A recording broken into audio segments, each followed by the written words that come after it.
कहानी की शुरुआत होती है 28वीं सदी में, जहां धरती का पुराना इंटरनेशनल स्पेस स्टेशन दूसरे ग्रहों के लोगों के साथ मिलकर काम करने लगा था। हर नए ग्रह के लोग अपना स्टेशन लेकर आए और उसे धरती के स्टेशन से जोड़ दिया। फिर धीरे धीरे ये सब मिलकर एक बड़ा सा मल्टीकल्चरल शहर बन गया, जिसे अल्फा का नाम दिया गया। अल्फा में इस वक्त हजारों ग्रहों की लाखों प्रजातियां रहती थी। ये शहर इतना बड़ा हो गया था कि इसे डीप स्पेस में भेज दिया गया, जिससे ये और ज्यादा लोगों तक पहुंच सके और लगातार बढ़ता रहे। अब इतनी बड़ी आबादी में शांति बनाए रखने के लिए यूएचएफ यानी यूनाइटेड ह्यूमन फेडरेशन ने एक पुलिस डिवीजन बनाया। अल्फा के डीप स्पेस में जाने के पूरे 400 साल बाद हम म्यूल नाम के ग्रह को देखते हैं, जहाँ के लोग पूरी शांति से जी रहे थे। वहाँ के लोगों का किसी दूसरी प्रजाति से कोई संपर्क नहीं था। वो समंदर में से ऊर्जा से भरे हुए मोती इकट्ठा करते और कन्वर्टर नाम के एक खास जानवर की मदद से उनकी कॉपीज बना लेते। लेकिन एक दिन अचानक आसमान से मलबा गिरना शुरू हो गया। उस मलबे में कई छोटे जहाज और एक बहुत बड़ा स्पेसक्राफ्ट भी शामिल था। जैसे ही वो स्पेसक्राफ्ट प्लैनेट से टकराया तो एक भयंकर विस्फोट हुआ, जिसने पूरे ग्रह और उस पर मौजूद हर जीव को मिटा दिया। खुशकिस्मती से उनकी ट्राइब के लीडर और कुछ बाकी लोग एक जहाज के अंदर छुपने में कामयाब रहे, लेकिन दरवाजा बंद करते वक्त ताला टूट गया और राजकुमारी लिम बाहर ही रह गई। जब उसके आसपास पूरा ग्रह तबाह हो रहा था, तब विस्फोट की चपेट में आने से पहले उसने अपनी आत्मा को ऊर्जा की एक लहर के रूप में छोड़ दिया। उसकी आखिरी उम्मीद थी कि उनका संदेश किसी तक पहुंच जाए। अब ये ऊर्जा की लहर यूएचएफ के मेजर वलीरियन तक पहुंच गई।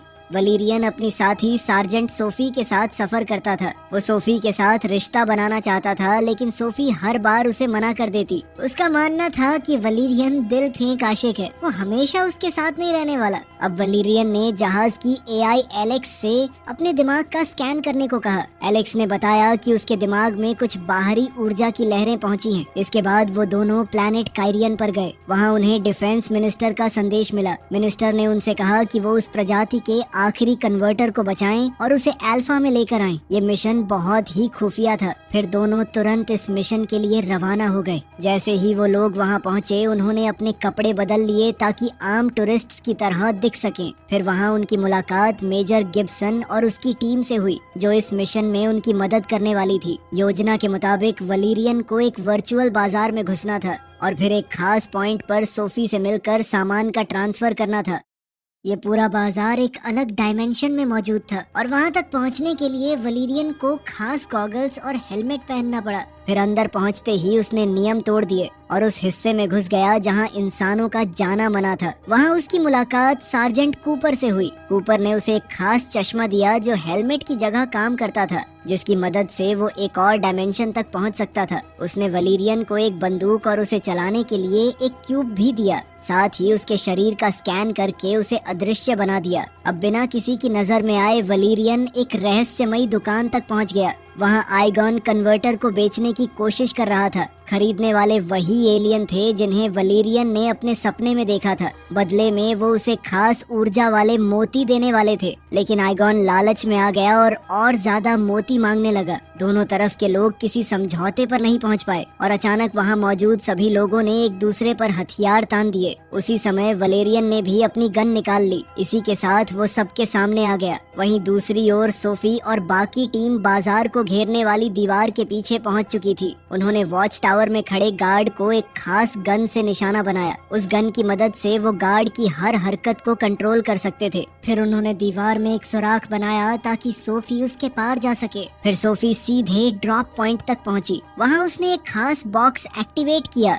जो उसके पास होने के बावजूद दूसरे डायमेंशन में आइगन के सामने आ गया, और जैसे ही उसने कन्वर्टर बॉक्स के अंदर रखा, सोफी ने उसे तुरंत डीएक्टिवेट कर दिया। बॉक्स तुरंत उसके पास वापस आ गया और वो उसे वैन में ले गई, लेकिन वलीरियन अभी भी वहीं रुक गया। वो खास मोती को भी साथ ले जाना चाहता था। उसने चुपचाप निकलने की कोशिश की, लेकिन उसका हवा में तैरता हुआ हाथ गार्ड्स के एलियन कुत्ते की नजर में आ गया और कुत्ता तुरंत उस पर झपटा और देखते ही देखते वहाँ गोलीबारी शुरू हो गई। सोफी ने समझ लिया था कि वलेरियन मुसीबत में फंस गया है, इसलिए उसने तुरंत टीम को खबर दी। फिर टीम ने कूपर को मदद के लिए भेजा, लेकिन कुछ ही देर में वो भी उस एलियन कुत्ते के हमले का शिकार बन गया। अदृश्य होने की वजह से वलेरियन दुकान से निकलने में सफल हो गया, लेकिन बॉक्स पैड टूट चुका था, इसलिए वो उस डायमेंशन से बाहर नहीं निकल पा रहा था। तभी एक गार्ड ने उसे मार्केट में घूमते देख लिया और उसके पीछे पड़ गया। गार्ड ने उस पर मैग्नेटिक मेटल के कई गोले दाग दिए। वो गोले उसके बॉक्स से चिपक गए और इतने भारी हो गए कि वलेरियन एक गड्ढे के अंदर जा गिरा। नीचे गिरकर वो एक आर्केड में पहुंच गया। वहाँ उसकी नजर एक छोटे बच्चे पर पड़ी जो खिलौने वाली बंदूक से खेल रहा था। वलेरियन ने मौका देखकर मैग्नेटिक गोलों में से एक बच्चे की बंदूक में डाल दिया। फिर बच्चे ने मजाक मजाक में उसे एक पास खड़े एलियन पर चला दिया। मैग्नेट्स के असर की वजह से बाकी सारे गोले भी उसी एलियन की तरफ खींच गए। आखिरकार वलेरियन उस एक्स्ट्रा बोझ से आजाद हो गया और दोबारा खड़ा हो सका, लेकिन उसकी वजह से बच्चा रो पड़ा और इसके बाद कर दिया। लेकिन उसी वक्त गार्ड्स और एलियन कुत्ता फिर से वलेरियन तक पहुंच गए। मुसीबत अभी खत्म नहीं हुई थी। असल में उनकी लोकेशन पकड़ी जा चुकी थी और आइगन ने उनके पीछे एक और भी बड़ा खतरनाक जीव भेज दिया। फिर दोनों जान बचाकर मार्केट से बाहर की तरफ दौड़े। इस दौरान उनके कंट्रोल वाला एलियन उस विशाल जीव पर गोलियां चलाकर उसे रोकने की कोशिश करता रहा। आखिर में सब लोग अपनी गाड़ी तक पहुंच गए, लेकिन वो दानव बहुत तेज था और कुछ ही पलों में उनके पास आ गया। उसने सीधा उनकी वैन पर छलांग लगा दी। फिर पूरी टीम ने उस पर गोलियां बरसाई, लेकिन कोई असर नहीं हुआ। तब वलेरियन ने एलेक्स से संपर्क किया और एआई को उनका स्पेसशिप बुलाने का हुक्म दिया। जैसे ही जहाज पास आया, वलेरियन और सोफी खिड़की से बाहर कूदकर सुरक्षित तरीके से उसमें सवार हो गए, मगर वो दानव भी उनके पीछे जहाज पर चढ़ गया। लेकिन फिर जैसे ही स्पेसशिप ने रफ्तार पकड़ी और एक्सोस्पेस से बाहर निकला तो दानव संतुलन खो बैठा और नीचे गिर गया। उधर सोफी ने कन्वर्टर को एक ट्रीटमेंट कैप्सूल के अंदर सुरक्षित रख दिया था। इसके बाद वलेरियन ने एलेक्स से उस खास मोती की जांच करने को कहा। जांच में पता चला कि उस मोती के अंदर बेपनाह ऊर्जा छुपी हुई थी, लेकिन जब उसने सिस्टम में उस ग्रह की जानकारी देखनी चाहिए तो उस पर रिस्ट्रिक्टेड एक्सेस दिखाया गया, यानी उस ग्रह से जुड़ी जानकारी छुपा कर रखी गई थी। फिर कुछ देर बाद सोफी भी डेक पर आ गई। अब वलेरियन ने एक बार फिर शादी का प्रस्ताव रखा, लेकिन इस बार भी सोफी ने उसे नजरअंदाज कर दिया। इसके बाद दोनों अल्फा पहुंच गए, जहां कन्वर्टर साथ लाने की वजह से उन्हें वीआईपी एक्सेस दिया गया। वहां उनकी मुलाकात जनरल ऑक्टोबार से हुई। जनरल ने उन्हें स्टेशन के बीच में मौजूद एक रेडियो एक्टिव जोन के बारे में बताया। वहां जांच के लिए ड्रोन्स और खास सैनिकों को भेजा गया था, लेकिन जो भी उस जोन में गया वो कभी वापस लौट कर नहीं आया। असल में ये रेडियो एक्टिव इलाका हर दिन और ज्यादा फैल रहा था। अगर उसे जल्दी नहीं रोका गया तो पूरा स्टेशन उसकी लपेट में आ सकता था। इसी दौरान कमांडर अरुण अपनी केट्रॉन्स ड्रॉइड की सेना के साथ वहां पहुंच गया। उसे सिक्योरिटी काउंसिल की एक खास मीटिंग में जाना था और वो अपनी ड्रॉइड सेना को भी साथ ले जाने वाला था, लेकिन तभी डिफेंस मिनिस्टर का कॉल आया। मिनिस्टर ने अरुण को वलेरियन और सोफी को बॉडीगार्ड के रूप में साथ ले जाने का हुक्म दिया। खैर, मीटिंग के लिए निकलने से पहले अरुण एक कैदी को देखने गया। वो कैदी प्लैनेट म्यूल का एक एलियन था, जिस पर जानकारी निकालने के लिए बुरी तरह अत्याचार किया जा रहा था, लेकिन इतने दिनों बाद भी उसने कुछ नहीं बताया। फिर अरुण ने अपने आदमियों को ऑर्डर्स दिए कि अगर 1 घंटे के अंदर इसने कुछ नहीं बताया तो मार देना इसे। फिर जाने से पहले उसने अपने केट्रॉन्स ड्रॉइड्स को भी याद दिलाया कि अगर मिशन गलत हो गया तो उन्हें क्या करना है। उधर हम देखते हैं कि सोफी कन्वर्टर को मीटिंग में साथ लेकर गई थी। अरुण उसे सौदे की तरह इस्तेमाल करना चाहता था, लेकिन सोफी ने कन्वर्टर उसके हवाले करने से साफ मना कर दिया। उसने उसे खुद के पास सुरक्षित रखा। इसके बाद वलेरियन अरुण के साथ मीटिंग में दाखिल हुआ। वहीं सोफी बाहर खड़ी होकर रखवाली आया कि इस मामले के सबसे बड़े एक्सपर्ट मेजर सैम्क थे, लेकिन 3 साल पहले उनकी रहस्यमयी तरीके से मौत हो गई थी। उन्होंने ये भी चेतावनी दी कि कुछ लोग जल्दी ही कन्वर्टर को चुराने की कोशिश करेंगे। इतना कहना ही था कि अचानक पूरे स्टेशन में अलार्म बजने लगा। हमलावर दीवारों के अंदर से गुजरते हुए आगे बढ़ रहे थे। न ही सिक्योरिटी काउंसिल उन्हें देख पा रही थी और न ही स्टेशन की एआई सिस्टम्स। फिर कमांड रूम के ऑफिसर्स जब वहाँ से निकलने लगे तब उन्हें पता चला कि बिजली बंद हो चुकी है,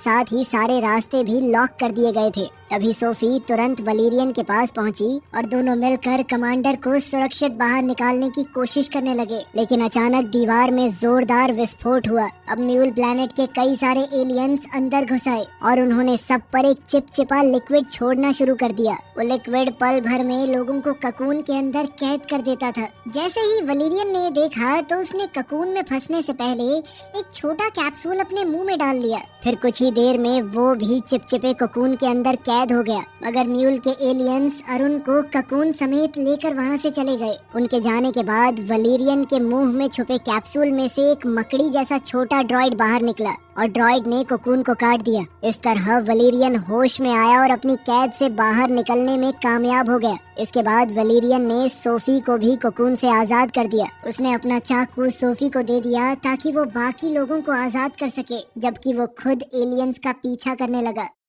उधर कमांड रूम की बिजली वापस आ गई थी। सोफी ने स्क्रीन पर अरुण और उसके किडनैपर्स की लोकेशन ट्रैक कर ली और फिर वो कम्युनिकेटर के जरिए लगातार वलीरियन को रास्ता बताती रही। उन तक जल्दी पहुंचने का सिर्फ एक ही तरीका था, बीच की दीवार तोड़कर सीधा आगे बढ़ना। इसलिए वलीरियन ने अपने सूट की मदद से दीवार तोड़ दी और अंदर घुस गया। इसके बाद वो अल्फा स्पेस स्टेशन के अलग अलग हिस्सों से गुजर रहा था। कहीं रेगिस्तान था, कहीं जंगल, तो कहीं बिल्कुल अलग दुनिया जैसा माहौल। आखिरकार एलेक्स भी अपना स्पेसशिप लेकर उसके पास पहुंच गई। तब तक एलियंस भी एक एयरक्राफ्ट में सवार हो चुके थे। उसी पल एक तेज रफ्तार चेस शुरू हो गई। इधर वलीरियन ने उनके जहाज पर गोलीबारी शुरू कर दी, लेकिन दुश्मन का स्पेसक्राफ्ट अचानक सैकड़ों छोटे छोटे जहाजों में बंट गया। वलीरियन ने उस जहाज का पीछा किया जिसमें उसे लगा कि अरुण मौजूद है, लेकिन उसका स्पेसक्राफ्ट बहुत बड़ा था। वो उन तंग और टेढ़े मेढ़े रास्तों में दुश्मन का पीछा नहीं कर सकता था। इसलिए उसने स्काई जेट का इस्तेमाल करने का फैसला किया। उसने हुक की मदद से दुश्मन के जहाज को पकड़ लिया। अब जहाज जहाँ भी जाता वलीरियन उसके साथ खींचता चला जाता, लेकिन इस वजह से उसका कंट्रोल खत्म हो गया था। तभी दुश्मन उसे घसीटते हुए डेड जोन के अंदर ले गया। जैसे ही वो वहाँ पहुँचा, सोफी का उससे हर तरह का संपर्क टूट गया। सोफी तुरंत उसे बचाने जाना चाहती थी, लेकिन जनरल ऑक्टोबार ने उसे रोक दिया। उसने अपने सैनिकों को आदेश दिया कि सोफी को हिरासत में ले लिया जाए, लेकिन ले जाने से पहले सोफी ने जनरल के मन में एक सवाल पैदा कर दिया। अगर प्लैनेट म्यूल तबाह हो चुका था तो उसके एलियंस यहाँ कैसे मौजूद थे, और अगर वो इतने बुरे थे तो उन्होंने सिक्योरिटी काउंसिल के सभी लोगों को जिंदा क्यों छोड़ा। कहीं ना कहीं कोई सच छुपाया जा रहा था। फिर जैसे ही सोफी नजरों से दूर हुई तो जनरल बार ने डेटाबेस में प्लैनेट म्यूल की फाइल खोलने की कोशिश की, लेकिन हैरानी की बात ये थी कि उसके पास भी इस जानकारी को देखने की इजाजत नहीं थी। उधर सोफी को ले जा रहे गार्ड्स के साथ उसने चालाकी करने की सोची। उसने कहा कि सुरक्षा के लिए उसे वो डोगान डगीज के पास पहुंची। उसने उनसे वलीरियन की एग्जैक्ट लोकेशन तक ले चलने को कहा। फिर वो चारों मिलकर बॉब नाम के आदमी से मिलने गए। बॉब उनकी मदद करने वाला था, लेकिन उसके लिए पहले उन्हें एक बहुत खास जीव पकड़ना था जिसका नाम है कॉर्टेक्स जेलीफिश। फिर सोफी बॉब की सबमरीन में सवार हो गई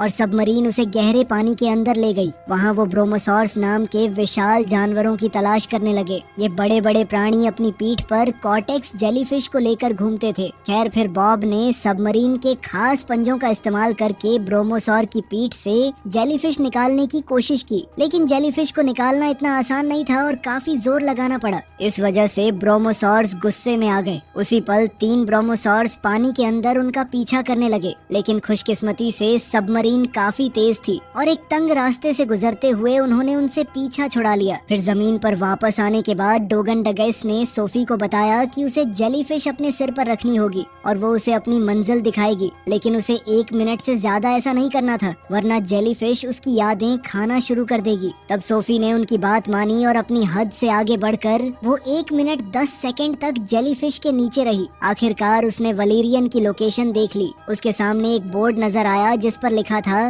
L630E। तब डोगान डगेस ने तुरंत पहचान लिया कि इसका मतलब लेवल 630 ईस्ट था। फिर सोफी अपने साथी को बचाने के लिए तुरंत निकल पड़ी, लेकिन इसी दौरान डोगन डगीस जनरल बार के पास गए और उसे अरुण के छुपाए हुए एलियन कैदी के बारे में बता दिया। ये सच जानकर जनरल बार ने तुरंत पूछताछ में शामिल सभी लोगों को गिरफ्तार कर लिया और म्यूल एलियन की मदद करने की कोशिश की, लेकिन एलियन ने मरने से पहले एक संदेश देने के लिए अपना शरीर फाड़ दिया, बिल्कुल वैसे ही जैसा राजकुमारी ने किया था। उसने कमांडर को बताया कि हम लोग मजबूरी में हमला कर रहे हैं, हमारी एक चीज है तुम्हारे पास। इसके बाद जब सार्जेंट नेजा ने एलियन का डीएनए डेटाबेस में चेक किया तो हैरानी की बात ये थी कि उस प्रजाति का कोई रिकॉर्ड मौजूद ही नहीं था। इसका मतलब या तो वो लोग कभी मौजूद थे ही नहीं या फिर किसी ने जानबूझकर उनके सारे रिकॉर्ड्स मिटा दिए थे।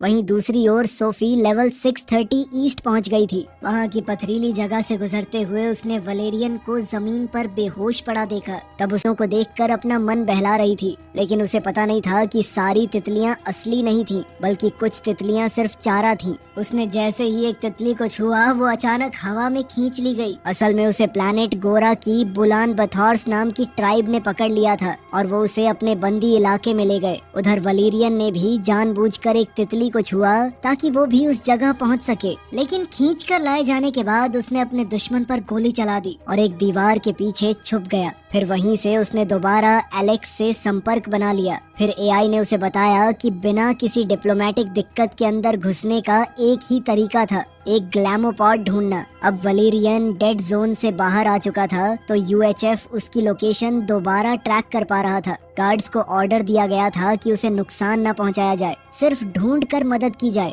इसी का फायदा उठाते हुए वलेरियन ने एक ऑफिसर को धमकाया, उससे एक खास इनविजिबल गन छीन ली और उसे बेहोश करके पैराडाइज एली में घुस गया। वहाँ सड़क पर कई इंसानी कॉल गर्ल्स अपनी सेवाएं दे रही थी, लेकिन वलेरियन सीधा एक खास क्लब में गया और वहाँ के मालिक जॉली से ग्लैमोपॉड मांगा। ग्लैमोपॉड एक ऐसी एलियन प्रजाति थी जो अपना रूप बार बार बदल सकती थी। फिर जॉली उसे बबल का शो दिखाने ले गया। बबल डांस करते वक्त बार बार अपना चेहरा और पूरा रूप बदल रही थी। शो खत्म होते ही वलेरियन ने अपनी गन निकाली, जॉली को बेहोश कर दिया और बबल से एक डील की। असल में बबल एक इलीगल इमिग्रेंट थी। वलेरियन ने वादा किया कि अगर वो सोफी को ढूंढने में मदद करेगी तो वो उसे लीगल पास और क्लब से आजादी दिलवा देगा। इस पर बबल मान गई। उसने वलेरियन को अपने जेली जैसे शरीर के अंदर छुपा लिया और खुद जॉली का रूप धारण कर लिया। इसी चाल से दोनों क्लब से बाहर निकल गए। फिर सोफी तक पहुंचने के लिए बबल ने फिर से अपना रूप बदला और एक बुलान बथौर बन गई ताकि वो उस जगह आसानी से घुस सकें जहां पर सोफी को कैद करके रखा गया था। वहीं दूसरी तरफ सोफी अपने कैद करने वालों से बात करने की कोशिश कर रही थी, लेकिन कोई उसकी बात नहीं समझ रहा था। सब लोग बस उसे अलग अलग कपड़े दिखा रहे थे ताकि वो एक चुन सके। आखिर में उसे एक सफेद ड्रेस पहनाई गई और उसके सिर पर एक बहुत बड़ी टोपी रखी गई। फिर उसे कई नौकरों की लाइन में खड़ा कर दिया गया जो अपने राजा के लिए खाना लेकर जा रहे थे। इसी लाइन में बबल और वलेरियन भी चुपके से शामिल हो गए। राजा एक एक करके सारे पकवान देख रहा था और हर डिश को नापसंद कर रहा था। वलेरियन की डिश भी उसे पसंद नहीं आई। तब वलेरियन लाइन से अलग होकर चुपचाप देखने लगा कि सोफी के साथ क्या होने वाला है। फिर जब सोफी की बारी आई उसकी ट्रे में सिर्फ एक नींबू रखा था। राजा ने वो नींबू उठाया और उसका रस सोफी के सिर पर निचोड़ दिया। फिर उसने एक अजीब सा औजार निकाला और सोफी की खोपड़ी खोलने की तैयारी करने लगा। तब वलेरियन ने एक पल भी बर्बाद नहीं किया और उसने अपनी ट्रे एक गार्ड के मुंह पे दे मारी। उसके हथियार छीन लिए और बाकी गार्ड से लड़ना शुरू कर दिया। लड़ते लड़ते ली और अब सोफी, बबल और वलेरियन तीनों मिलकर गार्ड से लड़ने लगे, लेकिन दुश्मन तो खत्म होने का नाम ही नहीं ले रहे थे। नए गार्ड्स लगातार आते जा रहे थे और लड़ाई और भी ज्यादा खतरनाक होती जा रही थी। तभी वलेरियन ने तुरंत एक प्लान बनाया। उसने सोफी का हाथ पकड़ा और ऐसा दिखाया जैसे वो सीधा दुश्मनों पर हमला करने वाला हो, लेकिन अगले ही पल वो दोनों बबल के साथ एक गड्ढे में कूद गए और नीचे एक नए इलाके में जा पहुंचे। वहीं दूसरी तरफ कमांड रूम में जनरल बार डिफेंस मिनिस्टर से बात कर रहा था। उसने अरुण की खास फाइल्स देखने की मांग की। मिनिस्टर पहले हिचकिचाया, लेकिन आखिरकार उसने इजाजत दे दी। फाइल्स में लिखा था कि प्लैनेट म्यूल जंग के दौरान एक एक्सीडेंट में तबाह हो गया था और वहाँ कोई आबादी नहीं थी। लेकिन जनरल बार तुरंत समझ गया कि ये झूठ था। जब उसने ये जानने की कोशिश की कि उस ऑपरेशन का जिम्मेदार कौन था तो उसे पता चला कि वो जानकारी भी राज थी। एक और चीज उसे परेशान कर रही थी। अरुण के केट्रॉन्स रोबोट्स हर वक्त आसपास मौजूद रहते थे। उन्हें अरुण ने खुद प्रोग्राम किया था और उन्हें हटाने का कंट्रोल भी सिर्फ उसके पास था। इधर वलीरियन और सोफी एक बहुत बड़े कचरे के कंटेनर में जा गिरे थे। वहाँ उन्हें पता चला कि लड़ाई के दौरान बबल बुरी तरह जख्मी हो चुकी थी। अपनी आखिरी सांसों में बबल ने वलीरियन से सिर्फ एक बात कही। उसने कहा कि वो सोफी का हमेशा ख्याल रखे। इतना सोफी आगे बढ़ने लगे। वलीरियन दावा कर रहा था कि उसे पता है वो कहाँ जा रहा है। फिर रास्ते में उसने एक सच बताया। उसने कहा कि राजकुमारी लिम की आत्मा शुरू से उसके अंदर मौजूद थी और वही उसे रास्ता दिखा रही थी। आखिरकार चलते चलते दोनों डेड जोन के अंदर पहुंच गए। हैरानी की बात ये थी कि उनके साथ कुछ भी बुरा नहीं हुआ, न कोई रेडिएशन थी न कोई बीमारी। तब उन्हें समझ आया कि डेड जोन का खतरा शुरू से ही एक झूठ था। अब वलेरियन को यकीन हो गया कि अरुण असल सच जानता था। फिर थोड़ी देर बाद वो एक चमकती हुई दीवार तक पहुँचे। उस चमकती दीवार के पीछे वही लोग मौजूद थे जिनकी वो तलाश कर रहे थे। ऐसा लग रहा था जैसे वो सिर्फ उन दोनों का इंतजार कर रहे हों। फिर म्यूल के नेताओं ने उन्हें सालों पहले घटी पूरी घटना सुनाई। प्लैनेट के तबाह होने के बाद वो लोग उस जहाज में बच गए थे जिसमें वो भाग निकले थे। कई सालों तक वो अंतरिक्ष में भटकते रहे। जहाज में जो भी सामान और टेक्नोलॉजी बची थी उसी की मदद से उन्होंने जिंदा रहना सीखा। जहाज के डेटाबेस में मौजूद सारी साइंस और जानकारी का इस्तेमाल करके उन्होंने अपनी सभ्यता को दोबारा खड़ा करना शुरू किया। मगर कई सालों बाद कुछ स्क्रैप डीलर्स ने उन्हें ढूंढ निकाला। आखिर में उनका जहाज अल्फा स्टेशन को बेच दिया गया और तब से मूल के लोग छुपकर अल्फा के अंदर रह रहे थे। वहाँ रहते हुए उन्होंने और ज्यादा ज्ञान हासिल किया और एक नया जहाज बनाना शुरू किया जिसके जरिए वो किसी नए ग्रह पर अपना घर दोबारा बसा सकें। लेकिन उनकी योजना में दो चीजों की कमी थी, एक कन्वर्टर और एक एनर्जी पता न चले। लेकिन बदकिस्मती से वलीरियन और सोफी ने अनजाने में उनकी पूरी योजना बिगाड़ दी थी। मगर अब जब वलीरियन और सोफी को म्यूल के लोगों की पूरी कहानी पता चल गई तो एलियंस ने उन पर भरोसा किया और अरुण को होश में ला दिया। होश में आते ही अरुण ने वलेरियन और सोफी को हुक्म दिया कि वो म्यूल के लोगों को गिरफ्तार कर लें। उसने दावा किया कि ये सब झूठ बोल रहे हैं और जिस वक्त उस इलाके में जंग चल रही थी उस समय प्लैनेट म्यूल पर कोई आबादी मौजूद नहीं थी। लेकिन इस बार वलीरियन और सोफी उसकी बातों में नहीं आए। दरअसल वो पहले ही समझ चुके थे कि असल में हुआ क्या था। सच तो ये था कि उस दिन अरुण ही ऑपरेशन का कमांडर था। उसने बिना परवाह किए मिसाइल्स लॉन्च करने का ऑर्डर दे दिया जबकि वो जानता था कि वहाँ पर लोग हैं। फिर बाद में अपना जुर्म छुपाने के लिए उसने सारे सबूत मिटा दिए।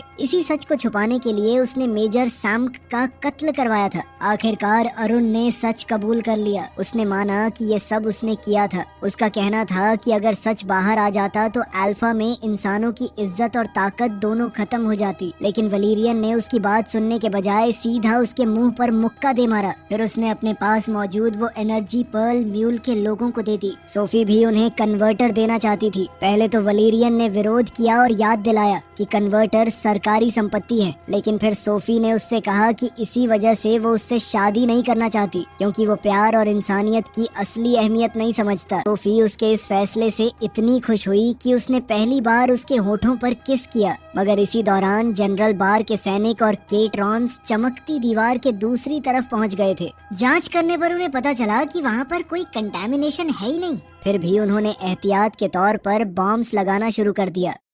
इधर म्यूल के नेता ने एनर्जी पर्ल को कन्वर्टर को खिला दिया था। आखिरकार उनके पास वो ऊर्जा आ गई जिसकी उन्हें सालों से जरूरत थी। उसी पल नए जहाज का सिस्टम एक्टिवेट हो गया। फिर कुछ ही पलों में एक विशाल होलोग्राम उभर कर आया जो उनके पुराने ग्रह म्यूल की तस्वीर दिखा रहा था। अब उनका मिशन पूरा हो चुका था। राजकुमारी लिम की आत्मा भी आखिर सुकून पा सकती थी। तब म्यूल के लोगों ने उसकी आत्मा को वलेरियन के शरीर से अलग कर दिया। वहीं बाहर सैनिकों के आने की खबर मिलते ही कुछ म्यूल एलियंस दीवार पार करके उनके पास गए। उन्होंने बहुत शांति और नरमी से बात की ताकि सबको समझ आ सके कि उनका किसी को नुकसान पहुंचाने का इरादा नहीं था। ये सब देखकर जनरल बार को भी सच पर और ज्यादा यकीन हो गया। उसी वक्त वलीरियन और सोफी ने उससे संपर्क किया और पूरी कहानी बता दी। लेकिन बॉम्ब्स को रोकने और ऑपरेशन कैंसिल करने के लिए अब भी एक चीज जरूरी थी और वो थी अरुण की इजाजत। तब वलेरियन और सोफी अरुण को खींचकर अंदर लाए और उससे सच बुलवाने की कोशिश की।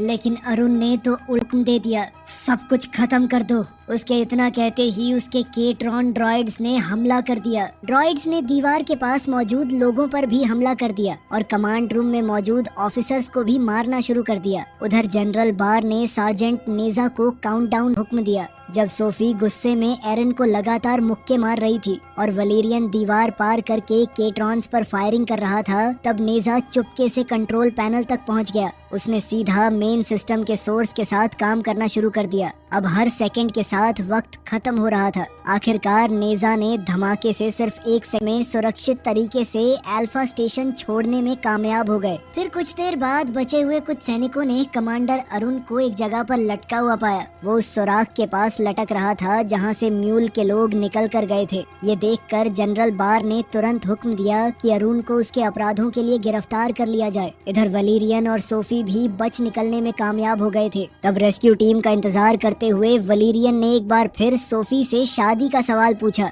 इस बार सोफी ने उसे सीधा मना नहीं किया। उसने कहा शायद कर भी लूं। फिर उसने आगे बढ़ के वलेरियन को चूम लिया।